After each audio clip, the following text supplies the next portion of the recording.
Ryan Tedder, where are you? How are you? What's going on? I am in my Airstream recording studio, my 1963 Airstream, where I do most of my sessions and calls. Parked on my driveway. I'm in LA.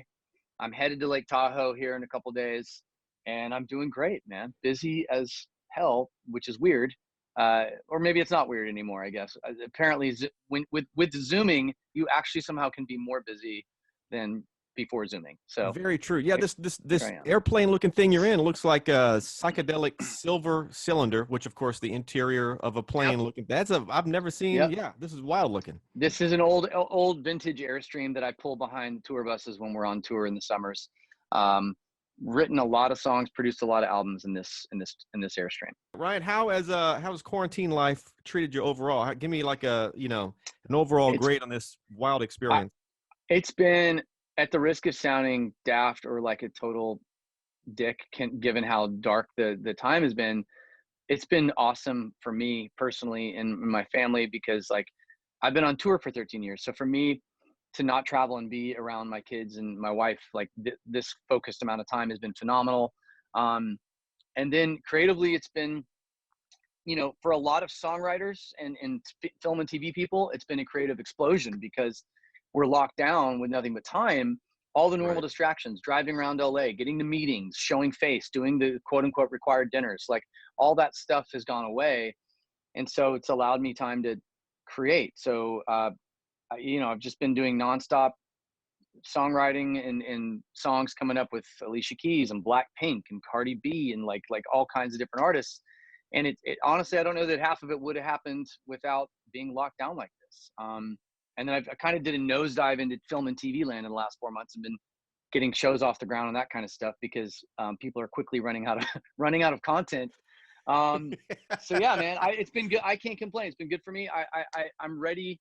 If I could wish for anything, man, I would love to be on a plane, like headed to like the Mediterranean or somewhere. Like, I don't feel like I got it. Like most people, like summer just didn't feel like summer. Like, I don't feel like we got any break. That's just how it Same. feels. My daughter right now Yeah. is going through her first day of school. I feel like summer didn't happen, but I guess we're all feeling like that. You guys, Ryan Yep. Tedder is hanging out. Ryan, of course, OneRepublic album update. I hear Human. We're looking at a fall release for the album That's the Human. plan. Yeah. We're just trying to dodge. I mean, this is going to sound totally, ridiculous, but frankly, that's what a lot of major artists are doing. I'm sure the world hasn't, anyone paying attention to culture has noticed that like most of your major artists out there have not released major albums, right? There's been a few, right? Right. Shout out Taylor. Taylor crushed it. Harry Styles. Most of the stuff that's really succeeded is stuff that all kind of started right before the pandemic lockdown. There was like The Weeknd and Dua, like and Harry. There's a lot of momentum going on, and we've had this album done. It's evolving a little bit, but the primary thing has just been just like anybody else, being totally transparent. I don't want to drop an album in the middle of like a terrible news cycle week when we can't really promote it, and it's like a tree falling in the forest. And that's how some things feel creatively at this time. And I'm hoping that won't be the case very soon. I'm really, like everybody else, like I'm not really reading coronavirus news anymore. I just type in vaccine in Google and I just see the vaccine updates, and the vaccine updates are incredibly positive right now.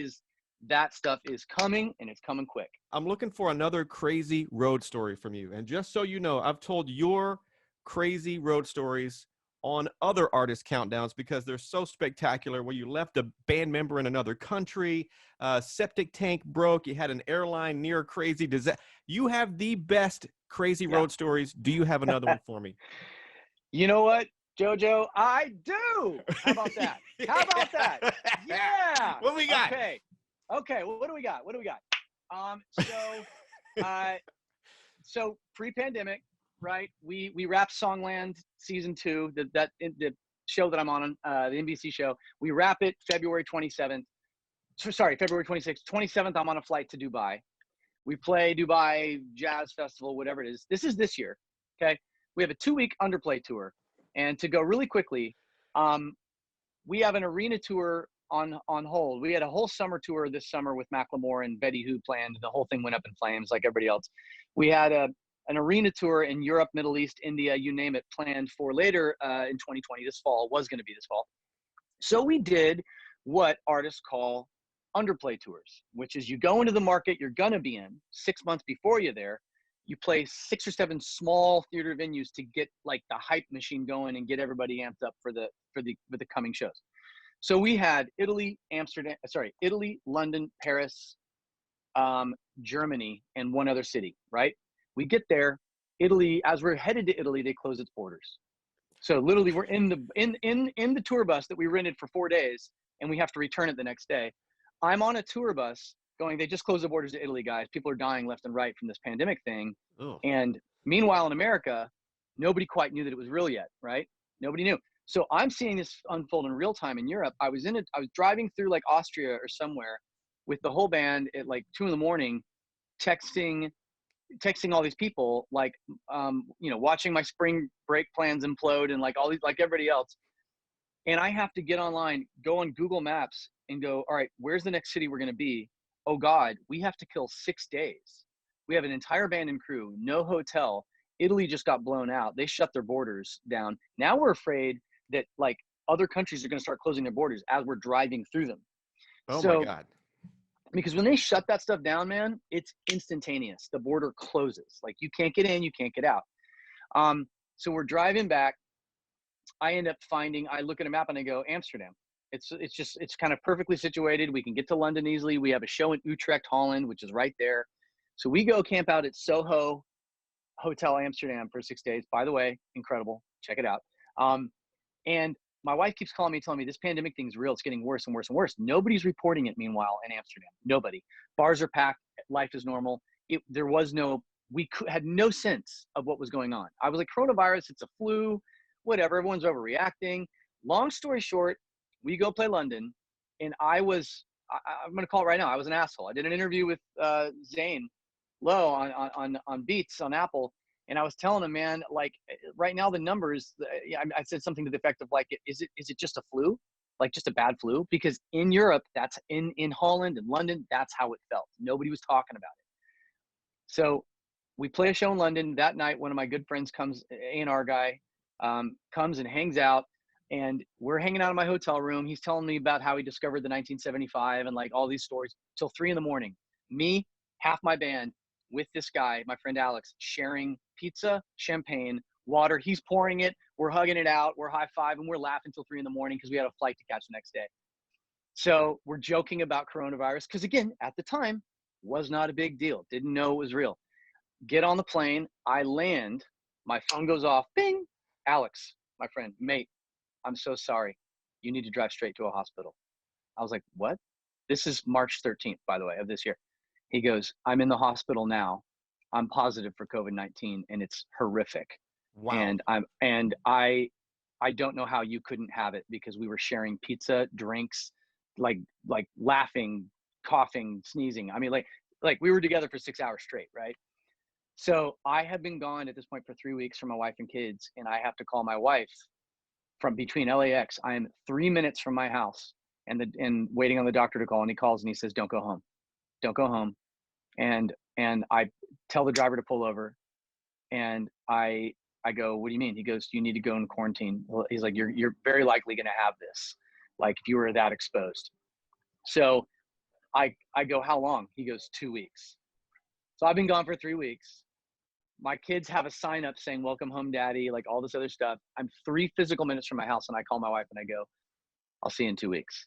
And I had to turn around with my band, drive to the studio, and we quarantined for 2 weeks. And we bought another large screen television, played Call of Duty, and we ended up writing a song called Better Days. It ended up in like Jeep commercials and NBC and NFL, and we did a song for a huge, like 2 different movies. So we tried to turn it into something positive, and that is when Kygo called me, was like during that week of quarantine. So that was my snapshot of the early stages of COVID-19. What? Wow, man, you saw it real time develop right in front. That's crazy, dude.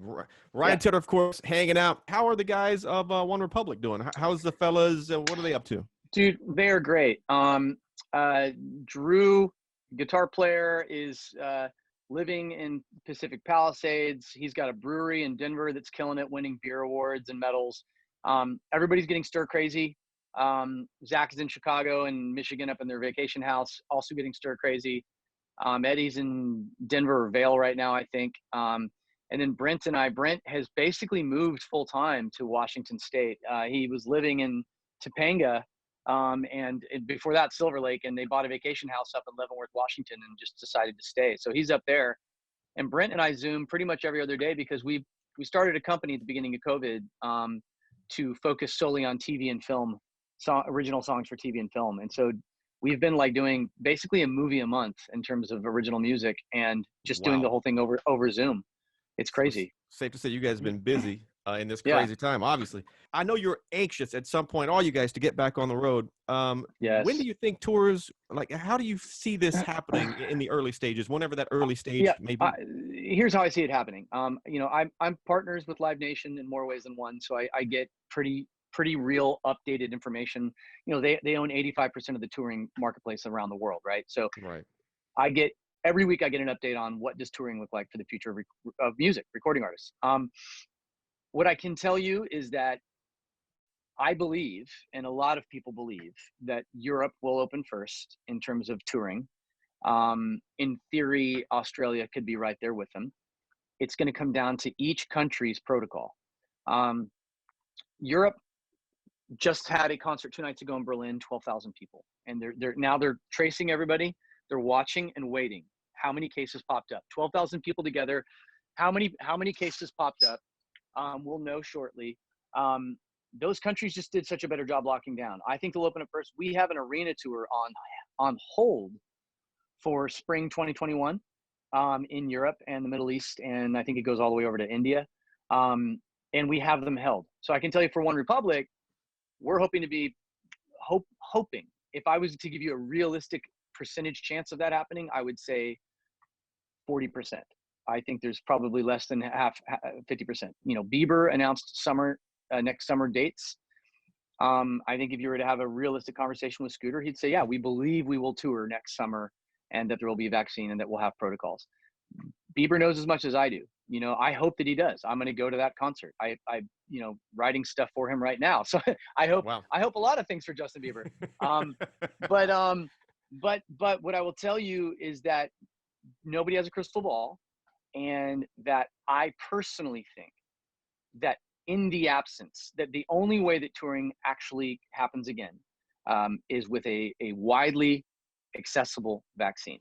There's just no other way, because people that are listening, if you've ever been to a concert, you have to do a thing called underwriting it, which means every concert that it performs, there has to be an insurance policy protecting the venue, the promoter, the band, the artist. And if you can't get insurance on a show, you can't have the show. And with COVID, without a vaccine, you can't get insurance on a show. So that's the reason. People, why can't you tour? It's really because we can't get insurance. And that's why until we have a vaccine, we can't do it. I would advise outdoor shows. I think next summer, the place to be, I'm not going to be looking to do arenas. Like, we're going to be, if I'm going to go to a concert, it's going to be Hollywood Bowl. It's going to be Jones Beach. It's going to be outside. Ryan, you mentioned you met, I guess your first meeting with Kygo was when you guys were basically on lockdown. Describe your relationship with Kygo. Well, I've known Kygo for years. So for the song, we connected over Zoom. But Kygo and I we met right after his first hit. That's right, because you performed with him at Coachella a while back. That's correct. Right. Yeah, we performed Coachella. Yeah, we were going to do it this year. Well, we're hoping. We're like, we already put it out there. We already told the Golden Voice people like Kygo, Coachella 2021, whatever. And then I'm definitely going to show up, and we're gonna do like some OneRepublic stuff. We're going to do like Stranger Things, which is the other song I did with Kygo. So I've known Kygo for 3 years, roughly. And we just worked well together, man. And he, was a OneRepublic fan for years and years and years. He's a piano guy, and I'm a piano guy. And I think that there was a synchronicity there. I've always gotten along with all DJs though. Like Martin Garrix is one of my favorite human beings that's ever lived. The Chainsmokers and I are partners. Like, we're business partners in real estate stuff. And like, I consider them two really good friends. The DJs, I don't know what it is about DJs, man. They're so nice. Like, I'm not Agreed. speaking for all of them, but aren't they? Like, yeah, they're like, agreed. They're like, no offense, the rest of you recording artists, but DJs are disproportionately nicer than your average artist. I don't know why. There's like a, I don't know what it is. I honestly don't know what it is, but I get along with them from Zed to Guetta to, to Calvin Harris. They're all sweethearts. So Kygo is a big Norwegian sweetheart, and we just work well together, man. Like, I can send him ideas, he can send me ideas, and he knows what's going to make me tick, and vice versa. I know before I send a song if he's going to like it or not, and we just have good chemistry. And I kind of wish I was in Norway right now. I'm going to be honest. No kidding, right? Ryan, let's do this track. Lose Somebody, OneRepublic with Kygo. What do people need to know?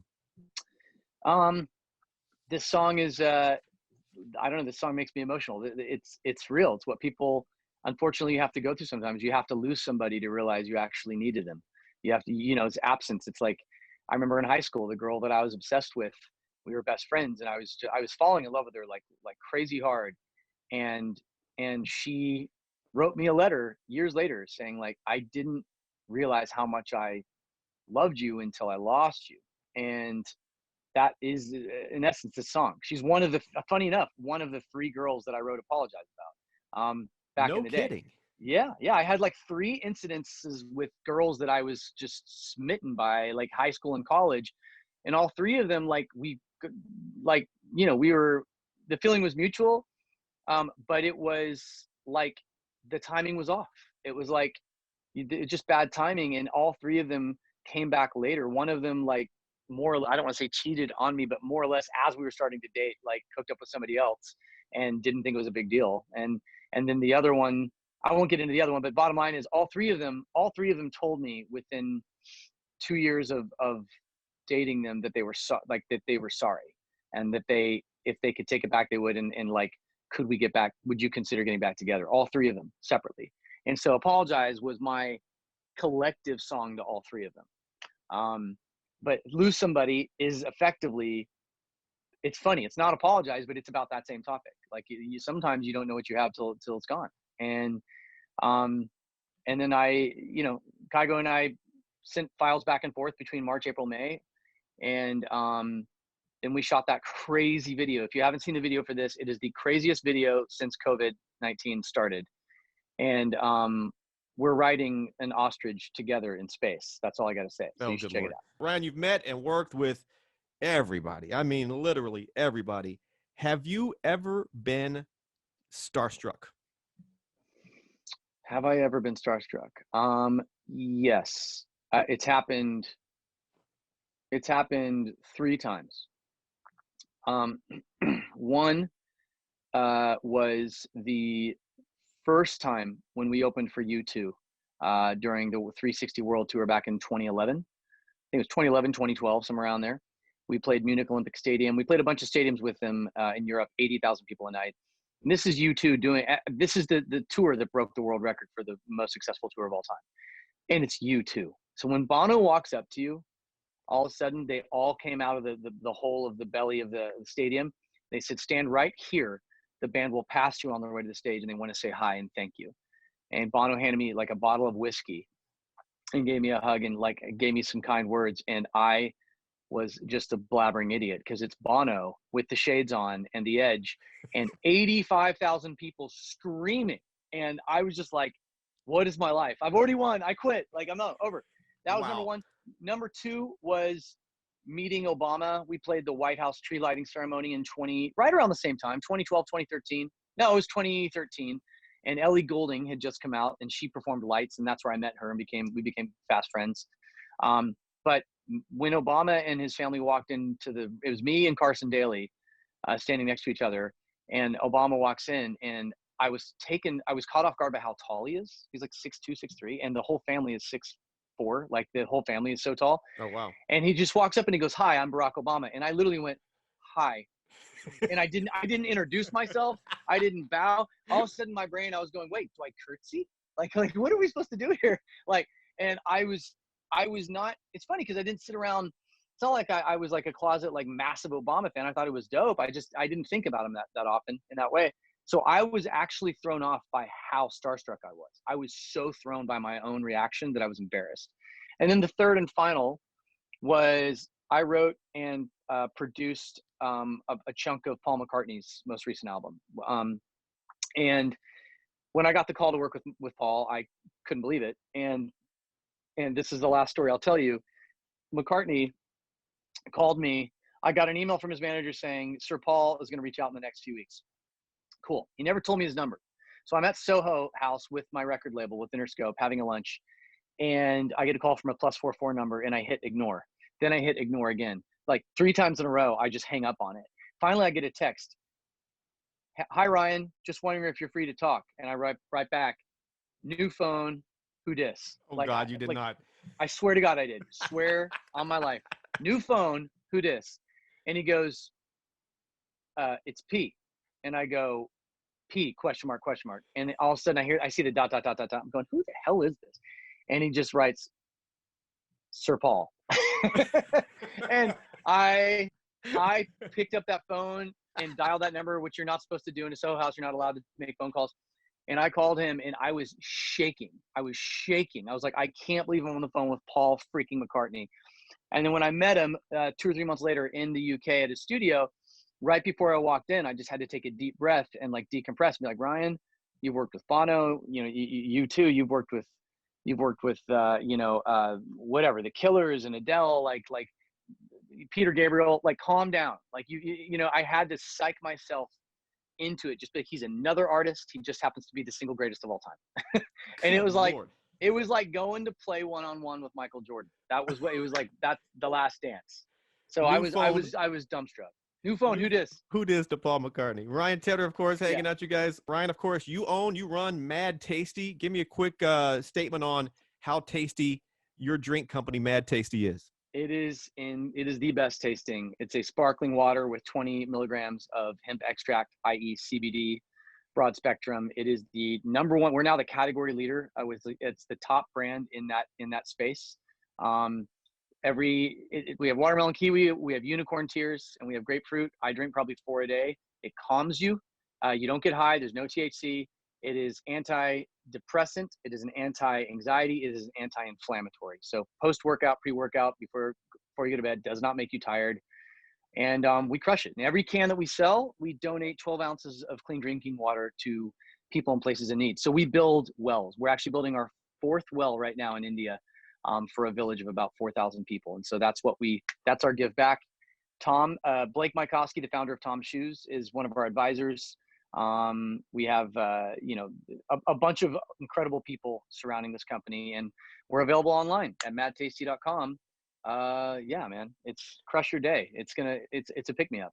If you guys have seen Mad Tasty around, now you know who is the person behind it, you guys. Ryan Tedder, of course, hanging out. Ryan, you were on my podcast a little while back telling the story about the angel encounter. If you guys haven't heard Ryan Tedder's angel encounter, right, check out Paranormalish on the iHeart app or wherever you get your podcast app.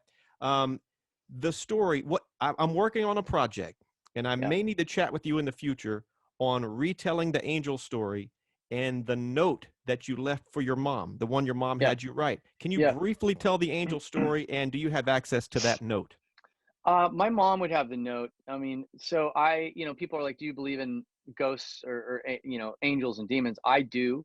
I was raised very, very, very religious, like hyper Christian, about as extreme as you get, right? In church 4 days a week. I've had other family members that had told me stories about my uncle, for instance, who had witnessed an angel. And I do believe that people have guardian angels.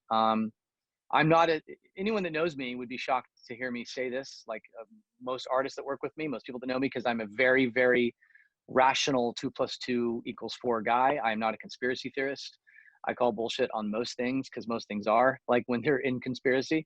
But I believe in angels. And so when I was 7 or 8, I got woken up we had this cat for 1 week. We only owned it for a week. We were like taking care of it for a week. This cat avoided me like the plague. And then all of a sudden I wake up. It's about 6:30 in the morning. I get woken up by this cat pawing at my face. And I was like, why is this cat here? Like, why? Like, it doesn't ever interact with me at all. I wake up, I look up, and through my doorway into our living room, I had an angle view of I see an angel. I see this giant white, like glowing white, God, I don't know, 7 feet tall, like just like with its hands outstretched towards me, just shimmering. And I was like, there's no way, this is a dream, this is a dream. And I said it out loud, this is a dream, this is a dream, this is a dream, this is not happening. Pulled the covers over my head, pulled them back down. After 5 minutes, it's still standing there, staring at me, like peaceful, not trying to scare me, like emanating. It sounds bizarre, but like it wasn't fear. It was like presence. I'm here. I got you. Like love. It was just emanating good vibes. And this went on for about 20 minutes, as far as I can tell, in my 8-year-old brain. And I just kept rubbing my eyes and staring and blinking. And I knew what I saw. I absolutely knew. I knew I was awake. I pinched myself. I did all the things to make sure I was awake. It was already 20 minutes before my alarm went off anyway. Like, so it was like natural time for me to wake up. After 20 minutes, my stepsister starts making like a racket in our shared bathroom. And all of a sudden I can hear her open the door, and light from the bathroom pours into the hallway, but there's a wall of a hallway blocking her from seeing what I'm seeing. And the angel looks over, sees her, or sees that there's commotion, looks at me, looks up, and then in like the equivalent of sucking, if you turned a fan on in a room that had smoke, you know how it kind of funnels up and it like comes from all 4 corners, and it turns into like a narrow, and it goes up. And that's what happened. And it just literally looked up, shot up straight through the ceiling. Did not know it did not have wings, by the way. So maybe you have to earn those, but that was it. And I ran in screaming to tell my mom, and her responded with, "Thank you, Jesus. Thank you, God." Like I prayed. She told me this. She's told me this countless times. She said, "Ryan, I prayed for years that God would reveal himself to you, because I did not want you to believe in God because you were raised in a church, because you were raised by parents who did. I wanted you to believe in God and come to that conclusion authentically, by yourself, and not because of outside forces." And so apparently she had been praying that my whole life, and it came true. The prayer came true. And so she made me sit down that very moment and write it down. She said, if you don't write this down, you won't believe yourself when you're older, and no one else will believe you. So write it down. Yeah. And that's the true story. One of these days, I want to get into it and get that note. And I want to, that's just, I find that the whole my thing. My mom has it. My mom has it. Ryan, what else are you working on? Drop me some names. You mentioned Bieber earlier. What else are you working with everybody? A lot. I have an upcoming song with Alicia Keys that I'm extremely excited about. Country, I had my first country #1 this year with Thomas Rhett and John Party, and I've got another single out now with Lady A. Nice. I'm excited about. I have a Blackpink song coming up that I'm extremely excited about. I have a couple other songs with Cardi B. That's a new experience for me, which I'm stoked. Working on, what's am I working on right now? Alec Benjamin. I have a great record with him that I'm excited about. And I have a lot of, working on Bieber, Selena, Ariana Grande. Oh yeah, a couple Ariana Grande cuts that I'm really excited about. I FaceTimed with her just the other day, and she's just crushing COVID. She's slaying it. I have a bunch of TV and film that is now up and happening since COVID. I have a scripted series that I created a year ago. It's music based at a high school for crazy, crazy talented kids in Southern California. I brought in Simon Fuller as a partner for American Idol, and it's called, funny enough, Counting Stars is the name of the show. It's on Nickelodeon. Wow. Most talented group of kids I've ever seen. 14, 15, 16-year-olds. Most talented collection of teenagers I've ever assembled. It took us 9 months to cast them around the world, from the UK to LA. That's going to be shooting fourth quarter. I have a musical, a feature-length film that I'm executive producing with Margot Robbie and the team that did I, Tonya and the Hunger Games. That's set in Mexico. That's a Latinx musical for Latin market and non-Latin market. And then I have a couple other TV series. I have a show that I created called One Night Only. I partnered with Live Nation and NBC Studios, and we are doing it with Apple right now. And it is concerts in all the empty venues around the world with the biggest artists, being able to actually go in and imagine Harry Styles being able to actually perform this album and then do interviews and talk about the stories behind the hits and behind the songs and like a little bit of his backstory. So if you take all the best bits of VH1 Unplugged and Behind the Music on MTV, but modernize it, give it steroids in the power of Live Nation. And I'm curating the questions. So no more bad interview questions from journalists who don't care. So that's called One Night Only. And that should be, I mean, we're aiming for everybody. Like I'm having conversations with, it's all the biggest artists in the world. You name it. It's a series that will go on for hopefully eternity. It's not a special, but each episode will be like a special. Like imagine, again, Dua doing a 90-minute concert, 60 of it's music, or whatever, and the rest is her telling you about her story, like the songs that changed her life, and like the moment she knew she made it, and you know what's the story behind some of these hits, right? Getting to know the artist a little bit more. So yeah, I could go on and on and on. There's other stuff, but I'm really excited about that stuff, you know, creatively, TV and film, and just trying to find new challenges and figure out new ways to complicate my life. Before we wrap this thing up, real quick, what has 2020 taught you? 2020 has taught me to not fear the things that are outside of your control and not lose sleep on things that you do not control. Pretty good life lesson, if you ask me. All right, yeah. Ryan Tedder, quick recap. Lose Somebody with Kygo. It is out. Get on it. The album Human coming out in the fall. Get on that when it hits. Mad Tasty is tasty. Drink some of that. And I think that's about it, you guys. Ryan Tedder, thank you for hanging out. At the end of every countdown, can I get a fist bump to make it official? Tap that cam. Bam. Yeah. Get it.